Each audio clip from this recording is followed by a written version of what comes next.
안녕하세요, 여러분. 굿모닝 행정학 진행하는 여러분의 영디 최영희입니다.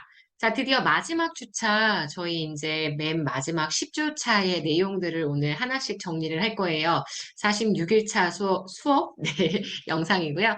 예산 집행과 결산에 대한 내용으로 진행을 하도록 하겠습니다. 예산 집행, 결산은 뭐 너무 어려운 내용이어서 암기하는 거 되게 힘들어 하시는데, 근데 또 생각하기 나름인 것 같아요. 많이 반복해 주시면 되고요. 제가 수업 시간에 10번 얘기했습니다. 10번 꼭 반복해 주셔야 합니다. 자, 가볼게요.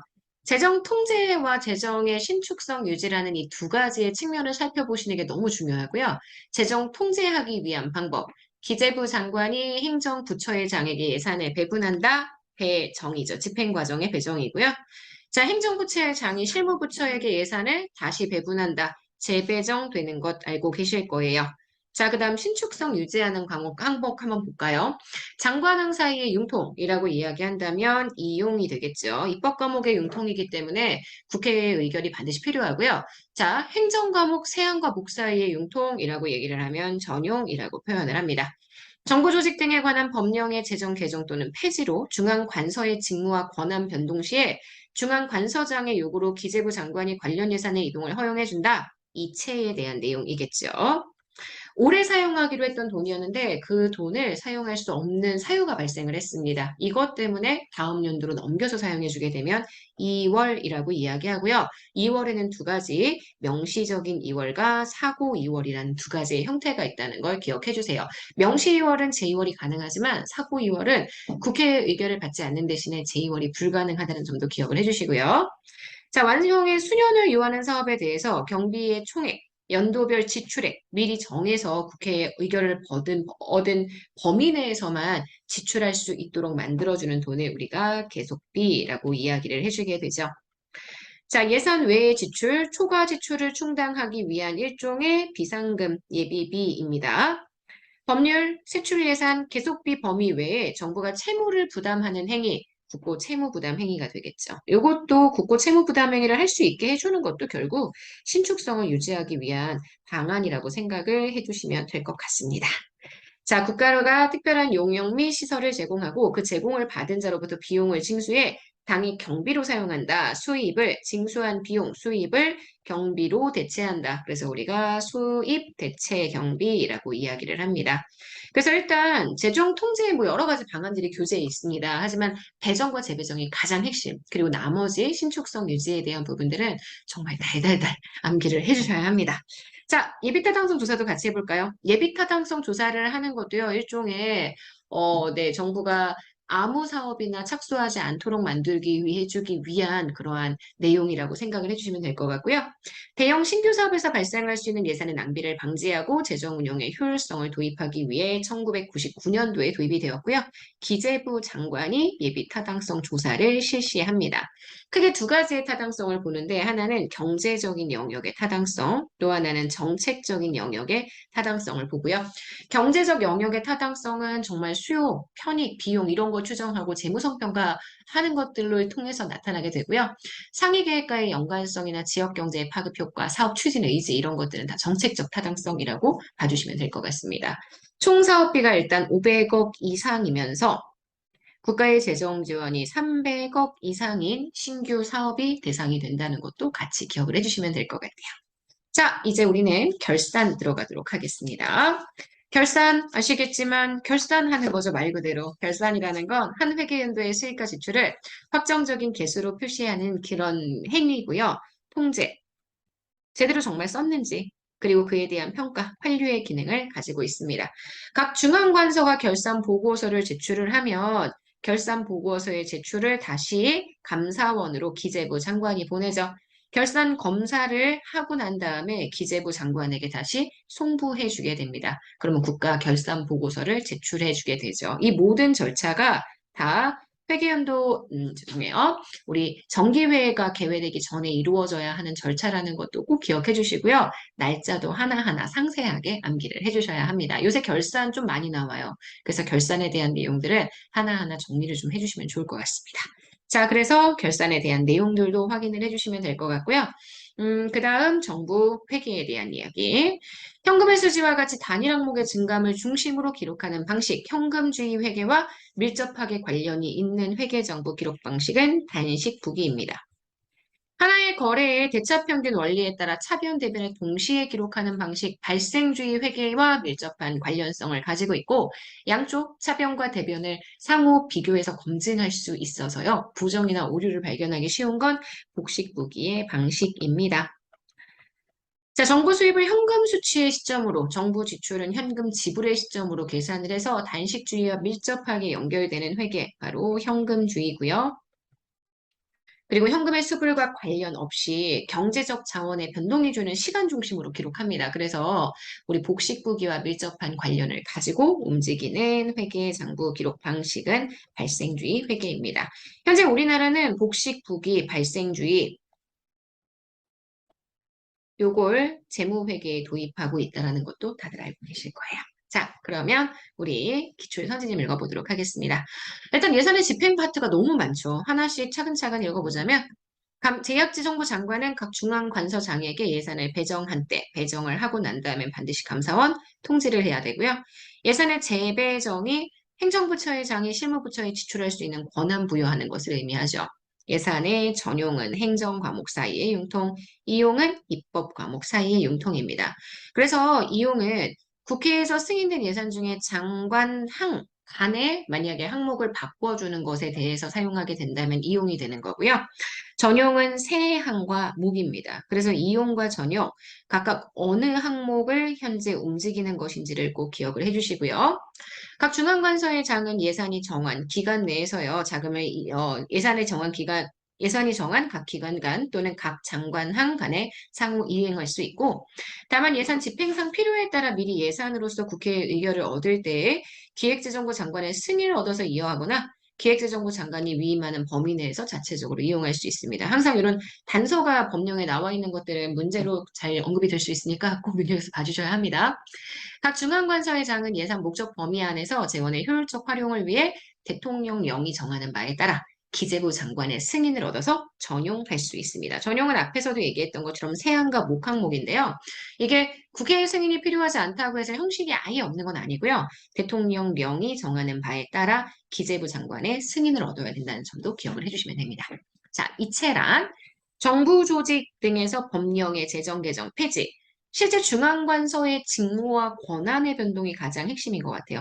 이 변동이 있을 때 관련 예산을 이동하는 것, 이게 이체고요. 이체는 정부 조직 등에 관한 법령의 제정 개정 폐지로 인해서 직무와 권한의 변동이 있을 때 중앙관서장의 요구가 있으면 기재부 장관이 허용하는 제도이다. 이렇게 봐주셔야 하죠.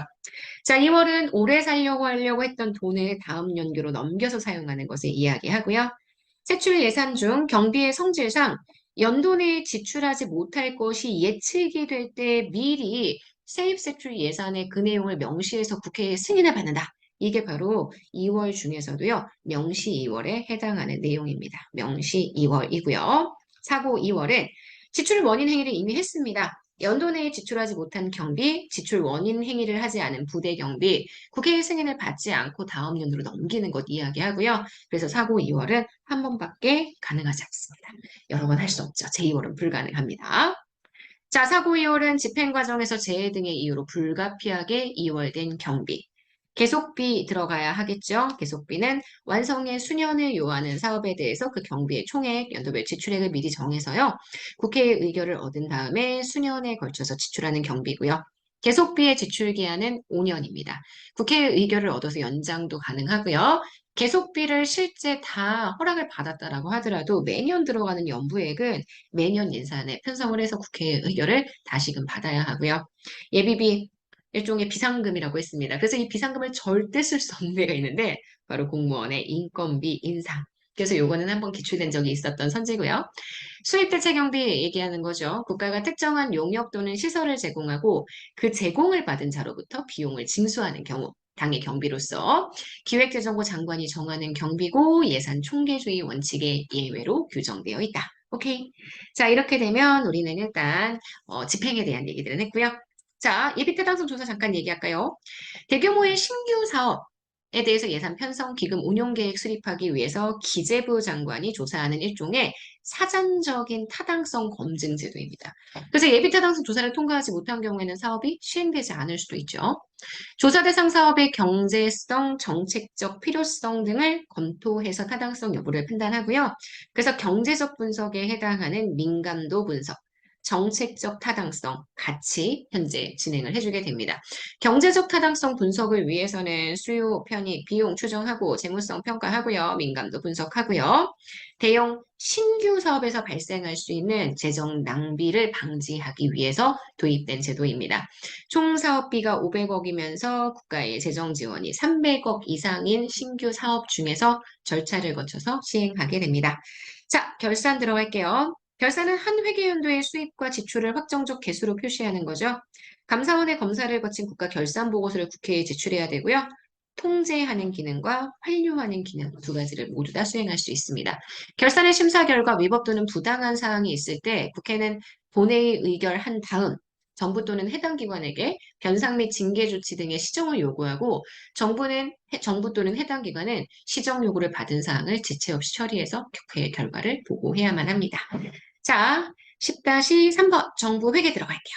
정부 회계는 여러분들이 엄청 어려워하시는데 실제 기출되는 문제를 보면 그렇게 어렵지 않습니다. 내용만 봐주시면 되거든요. 단식북이 현금의 수지와 같이 단일 항목 중심으로 기록하는 방식, 복식북이 하나의 거래를 대차평균 원리에 따라 차변, 대변에 동시에 기록하는 방식. 자, 복식북이 계정 과목 사이에 유기적인 관련성이 있기 때문에 이거 많이 나와. 상호 검증을 통한 부정, 오류의 발견 쉽고요. 발생주의, 현금 수불과 관계없이 경제적 자원에 변동해주는 사건이 발생한 시점에 거래를 인식한다. 보실 수 있죠. 정부는 발생주의는 정부 수입을 납세 고지 시점, 정부 지출을 지출 원인 행위의 시점으로 계산하는 방식으로 발생주의를 따지게 됩니다. 자, 여기까지 보시면 저희 재무, 헬 재무는 마무리가 됐고요. 자, 문제 좀 풀어보도록 할까요? 자, 문제 풀어보도록 하겠습니다. 1번입니다. 예산의 집행에 대한 설명으로 옳지 않은 것은 1번. 기재부 장관은 각 중앙관서의 장에게 예산을 배정했었을 때 당연히 감사원에 통지를 해야 되고요. 중앙관서의 장에게 자금을 사용할 수 있는 권한을 부여하는 건 재배정이 아니라 배정입니다. 재배정은 아시겠지만 중앙관서의 장이 자기 밑에 있는 그런 부서의 예산을 배정할 때 재배정이란 표현을 쓰고요. 중앙관서의 장에게라고 되어 있으니까 기재부 장관이 중앙관서의 장에게 자금을 사용할 수 있는 권한 부여하는 것이다. 이렇게 보실 수 있고요. 자, 사고 2월은 집행 과정에서 재해 등의 이유로 불가피하게 다음 연도로 2월 된 경비를 말합니다. 계속비는 완성의 수년을 요하는 사업에 대해서 그 경비의 총액, 연도별 지출액을 정해서 미리 국회 의결을 얻은 범위 내에 수년에 걸쳐서 지출하는 경비입니다. 정답이 되는 건 2번 되고요. 자, 그 다음 2번 가겠습니다. 예산의 신축성을 유지하기 위한 방안. 전용은 입법 과목이 아니라 행정 과목 사이의 융통입니다. 그래서 행정 과목 사이의 상호 융통으로서 각 중앙관서의 장은 예산의 목적 범위 안에서 재원의 효율적인 활용을 위해 기재부 장관의 승인을 얻어서 세항이나 모계 금액을 전용할 수 있습니다. 정부 조직 등에 관한 법령의 제정 개정 폐지로 인해서 중앙관서의 직무와 권한의 변동이 있을 때에는 그 권한 변동이 발생했던 중앙관서장이 기재부 장관에게 요청을 해서 그 금액을 이체할 수 있습니다. 그래서 지금 보시는 것처럼 현재 여기 행안부 장관이 기재부 장관이 되어야 하고요. 기재부 장관의 중앙관서회장이 들어가야 합니다. 자, 국고 채무 부담 행위는 법률에 의한 것, 세출 예상금의 계속비 범위 이외의 것에 한해서 국회의 의결을 얻어야 합니다. 하지만 채무 부담 행위에 대한 것만 의결해 주는 거지 실제 구체적인 지출 권한은 다시 예산에 편성을 해줘야 되기 때문에 지출할 수 있는 권한까지 부여받는 게 아니라는 거. 좀 어려웠을 거예요. 자, 4번입니다. 2월. 당해 연도 예산액의 일정 부분을 다음 연도로 넘겨서 사용할 수 있는 제도입니다. 사고 2월과 명시 2월 있는 거 알고 계시죠? 자, 3번 들어가도록 할게요. 자, 정부 회계의 기장 방식. 단식부기는 현금주의, 복식부기는 발생주의 회기와 연관을 갖습니다. 발생수위는 사건이 발생한 시점을 중심으로 우리가 현재 수입과 지출을 따져주기 때문에 정부의 수입은 현금을 수취하는 시점, 아니라 납세 의무를 고지했던 시점. 정부의 지출 마찬가지로 현금 지불 시점이 아니라 지출의 원인 행위가 발생했던 시점으로 보기 때문에 X고요.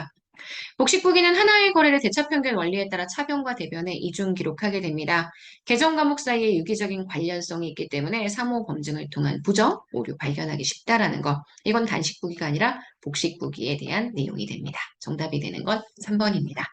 자, 여기까지 보시면은 우리 오늘 월요일 굿모닝 행정학은 마무리를 할 수 있을 것 같고요. 이번 주는 양이 좀 많아서요, 여러분. 아마 주말까지 진행을 해야 될 것 같습니다. 어쨌든 이번 주까지 다 하면 저희가 기본 전체의 복습을 완료할 수 있는 거니까 이번 주도 힘내서 아침마다, 점심마다, 저녁마다 밥 친구처럼 굿모닝 행정학 잘 활용해 주세요. 여러분 좋은 하루 보내시고요. 자, 오늘 하루도 여러분 거예요.